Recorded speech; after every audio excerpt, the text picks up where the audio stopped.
Katt Williams is a man that never misses with the truth. And what he called 2 years ago is finally being confirmed as the full list of celebrities seemingly mentioned during Diddy's trial has come out. Because of Diddy's place in the entertainment world, it wasn't surprising that many well-known names came up in court. Some were part of testimony.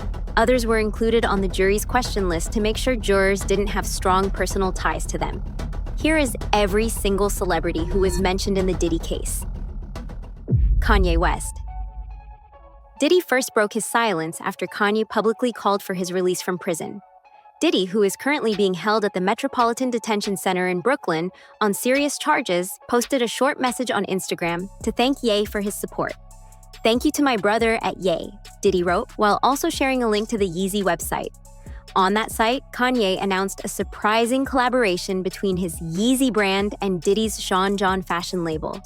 The news shocked fans since the two had previously clashed in 2022 over Kanye's controversial White Lives Matter clothing. Kanye's recent post included a direct plea to former President Trump to step in and free Diddy.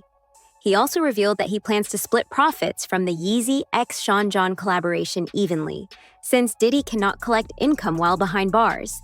Diddy's short but thankful response showed a clear shift in their relationship, despite their rocky history. However, Kanye's involvement has also brought criticism, since some of his posts included offensive remarks toward Jewish people and harsh comments about Diageo, the liquor company that Diddy sued before his arrest. Ye released a song after Diddy's arrest that included him and Diddy's son, Christian King Combs. The track also featured what was said to be a taped phone call with Diddy from prison. Real from the front line, you know what I'm saying? It's wicked, wicked, wicked, so you be careful. Yeah. We can't do nothing in days, you know what I'm saying? I need you out there, you feel me? Yeah. I hear you. Yes, sir.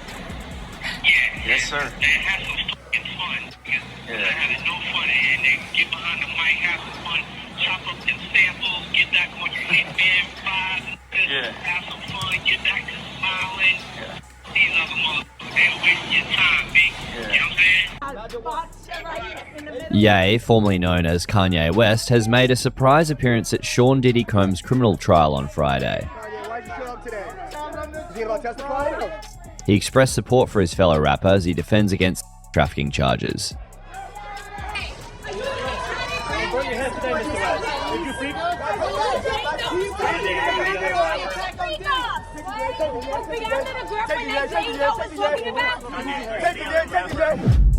Christian and Justin Combs. Diddy's sons, Christian and Justin, were both handcuffed during the 2024 raid on their father's mansion. Christian is also facing a lawsuit connected to an alleged assault in 2022. Both brothers were present in court supporting their father. Gene Deal, however, thinks Diddy's sons are on the path set out by their father and may have unintentionally sent their father to prison. This place could be half of a basketball court. That's where they just got lines of computers with officers of all different people and officers just on the internet. Whoever's over that case, whoever's working that case, don't you know they saw that and took it to their boss? You might think it's petty, but it's not. You do not agitate a lion with a pork chop. And that's what that kid did, bro. Some people feel like, Diddy, he played a part in that video coming out too. Him being spotted with Stevie J, smiling at the camera. A lot of people blame him too. But bro, what did I tell you? He's such a narcissist that he has to be in the public. Listen to me. They just caught him on TMZ today or yesterday or something like that walking. Respect for that, man. But what you think about the diss record that King Combs came out with, where he was coming at 50 and coming at everybody, coming at his dad? Like, how you feel about that record? Well, first, I want to say to this young man, before somebody take his head off, because see, that's that new school bull crap that these kids out here, they easy to fly out their mouth with that. You don't invite a man to your private. You don't invite a man to your private unless you doing the Diddy. If 2 men lay down, how many homos get up? Let me tell you, young man, 2 of them. You understand? So don't invite a man to your private, because that man will see you and take your head off. Especially somebody like 50. You don't send or let a boy do a man's job. I don't know if he need that type of attention or he want that type of attention. Evidently he do. But 50 is the wrong dude that you want to do that type of attention, get that kind of attention from, bro. In the infamous words of Waka Flocka, that nigga go hard in the paint. And I don't believe that this cat would even put out some trash like that and really didn't know what he was doing. He's teasing the federal government. And I told y'all, the Southern District of New York do not play. So King Kong just put another battery in their back. And you see after he did that shit, something get leaked to the press. Do you notice that, right? As soon as he did that dumb shit, talking about, well, we did this and we did that. We had this over here. Y'all went to the wrong house. Some went to, he said, well, we're going to show you how wrong we are. Yo, CNN, run this. Action, roll them. Don't play with the feds, bro. Because you got to realize this. They got a lot of time. All they got is time. Cassie's testimony mentioned Kid Cudi, saying Diddy once threatened him. Cudi's car later caught fire in his driveway, and he testified that he believed Diddy was behind it. Another star witness taking the stand in the Sean Diddy Combs trafficking and racketeering trial. Scott Biscotti, also known as rapper Kid Cudi, just finished testifying about what he says happened with Combs in 2011 and 2012. Biscotti had a brief relationship with Cassie Ventura during this time, and Combs allegedly made threats against him because of it. Biscotti testified that he believes Combs actually broke into his house and testified that a few months later, a Molotov cocktail was placed on his Porsche, damaging his car. He told the jury he reached out to Combs after his car caught fire and described him with his hands behind his back like a Marvel supervillain. Aubrey O'Day. The former Danity Kane singer has long spoken out against Diddy, calling him a soulless man and saying her time under him as a boss changed the direction of her life. Do you fear at all for your safety or what life looks like if he is back out in the world? I fear for the messaging that we're going to be giving any newcomers in the industry. And by the way, entertainment is the one that's glamorized and that stands out the most, let's say. Yeah. She's the it girl. Politics is a little bit over to standing right on our neck.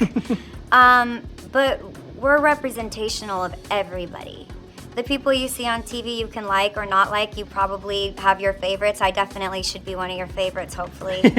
But I probably mirror back to you when you watch me things that you really resonate and feel in your everyday life as well. Yeah. You know, we're all just people experiencing things at the end of the day. So, you know, I would be very scared as to what type of messaging this would give people about relationships and behaviors and what you can get away with when you're powerful.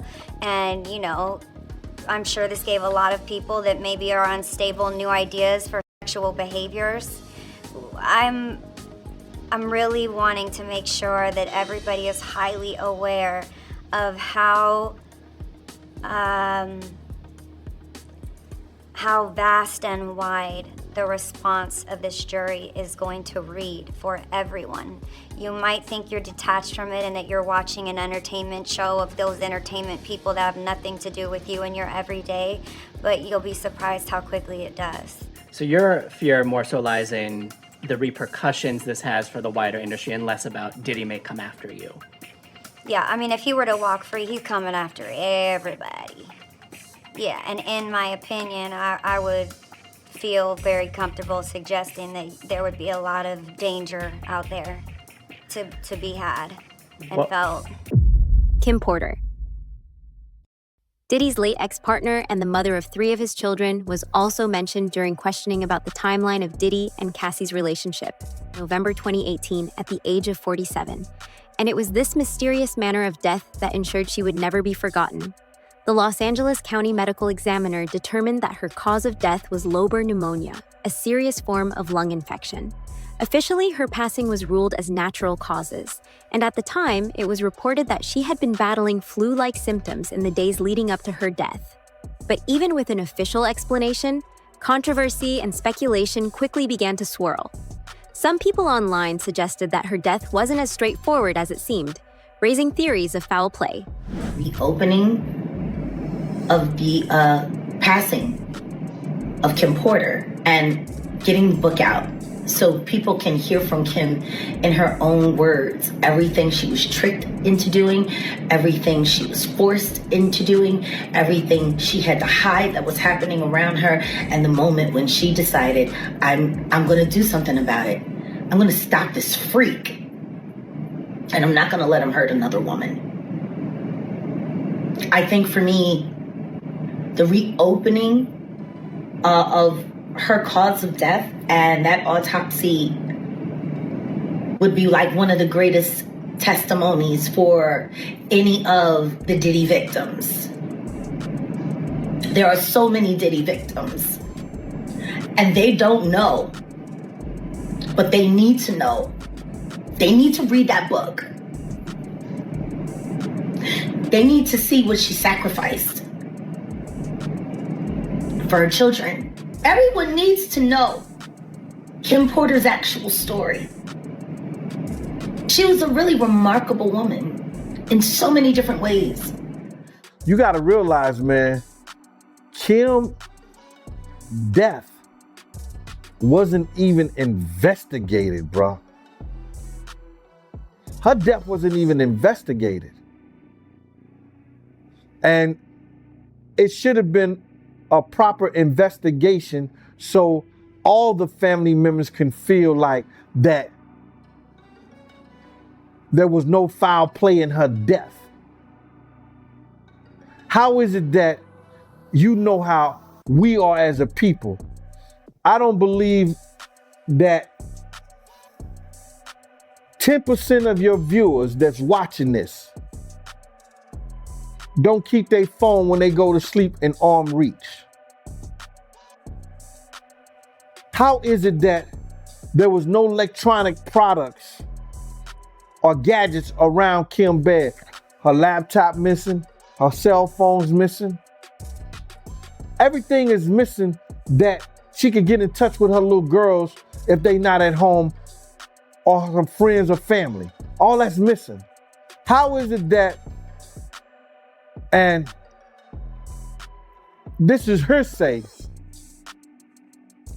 that the detectives did not even view the body in the bed where she died at? That the coroner had already removed her, pronounced her dead, and told the detectives that it was no foul play.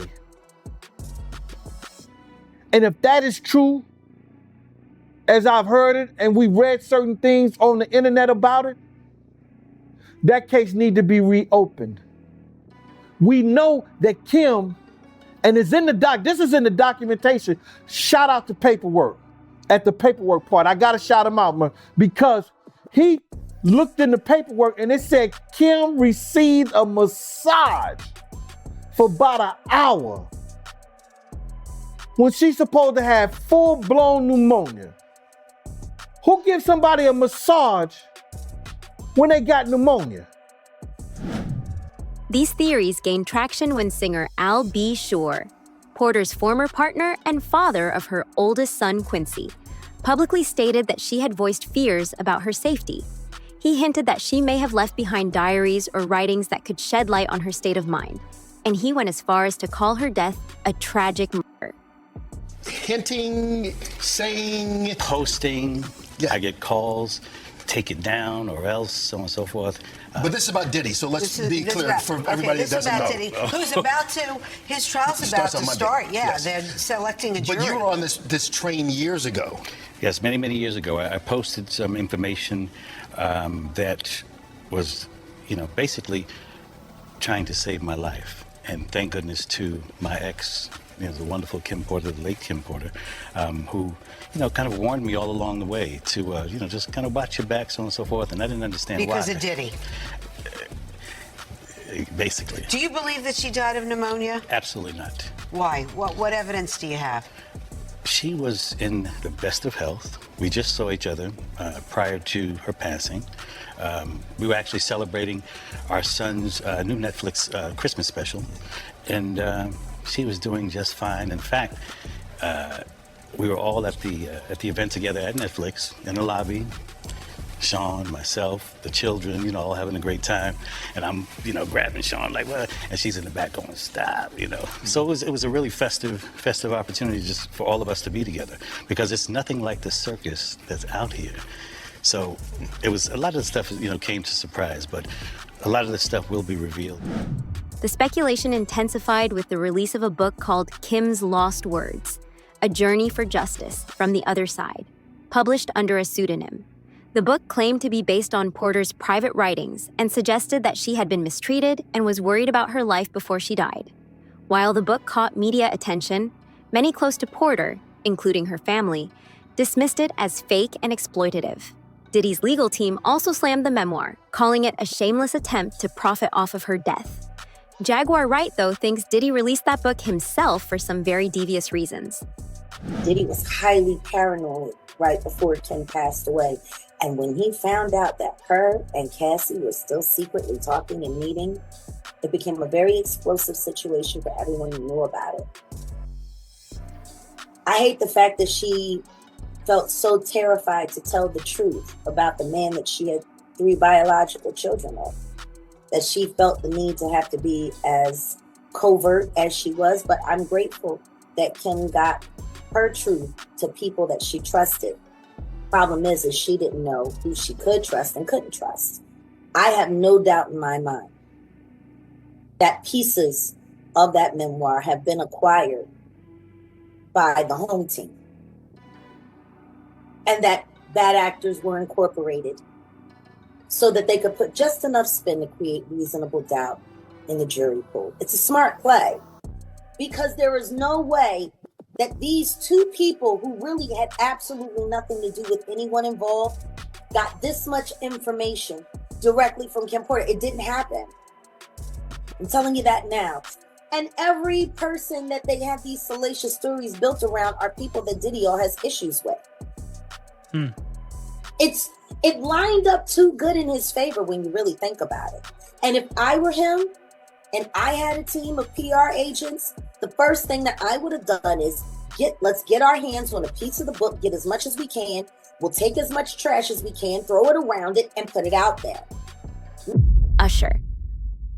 Another name that came up in the trial was Usher, who was one of Diddy's earliest proteges. Signed to LaFace and Arista by L.A. Reid, Usher moved in with Diddy at just 13 years old. I got a tutor, went to New York City, and he began to show me the ropes, Usher told People. Some of the most valuable lessons I could ever learn as an entrepreneur were picked up when I spent that time in New York with him. This unwavering desire to create and make certain that your creative ideas executed.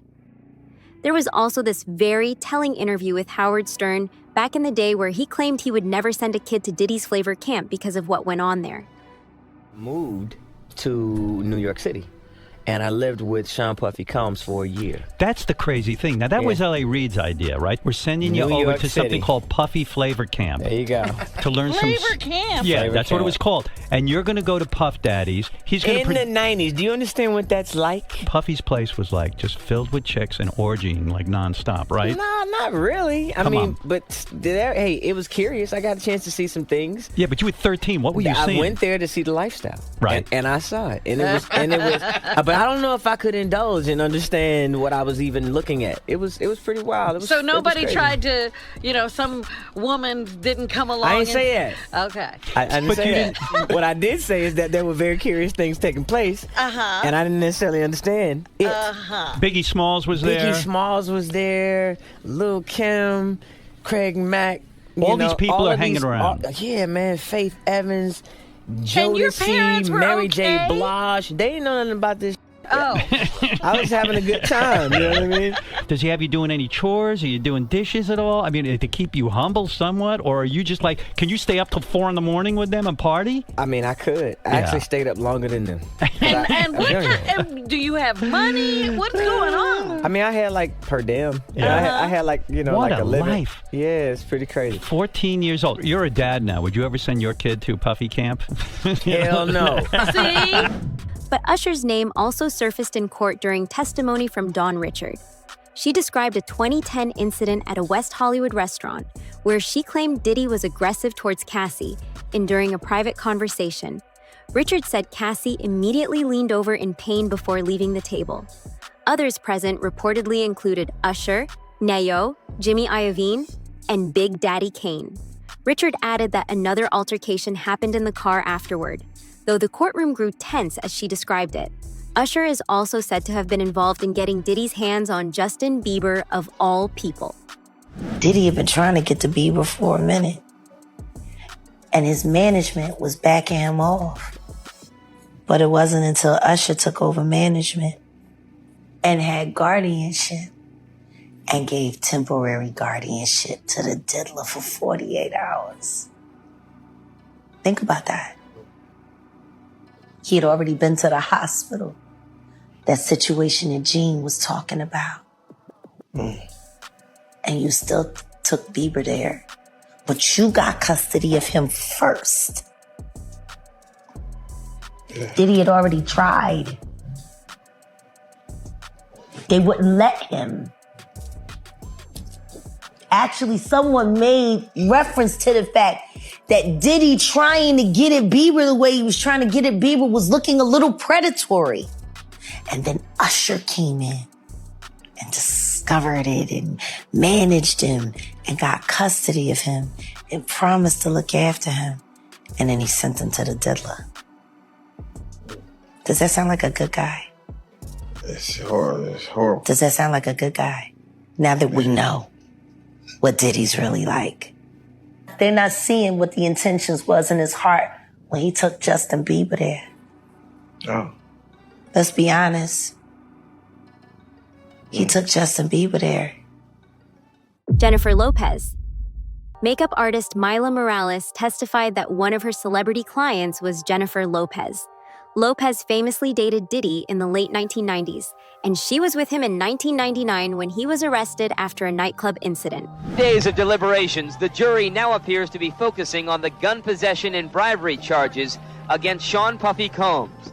This afternoon, jurors sent the judge 2 notes, one of which asked for a transcript of a phone message Combs left Wardell Fenderson, once his driver, now the prosecution's star witness.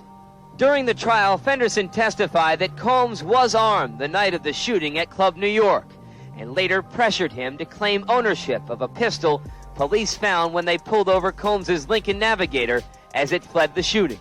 And I just want to make you feel like comfortable, you know what I'm saying? Make your family feel comfortable.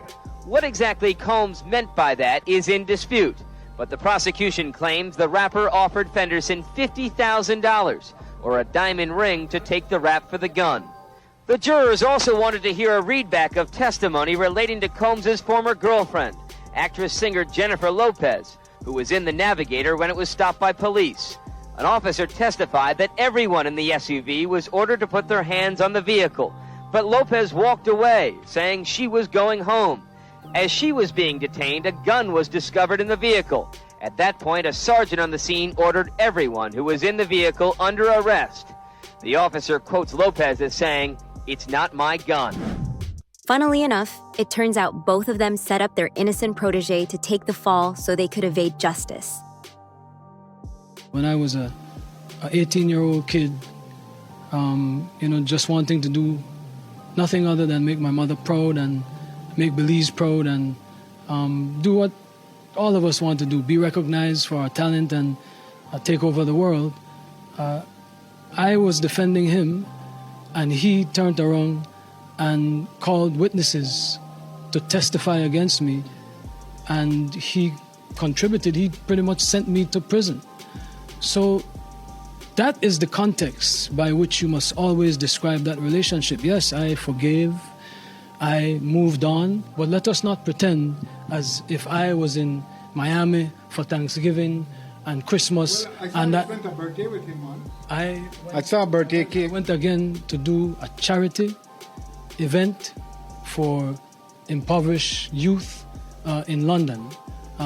So let us not lose sight of what the cold hard facts are. This was not someone who I vacationed with and who he and I enjoyed this great intimate relationship of brotherhood. This is someone who destroyed my life and who I forgave and who I moved on, and for the better interest of Belize, because he was in a position at that time to give scholarships and to maybe invest.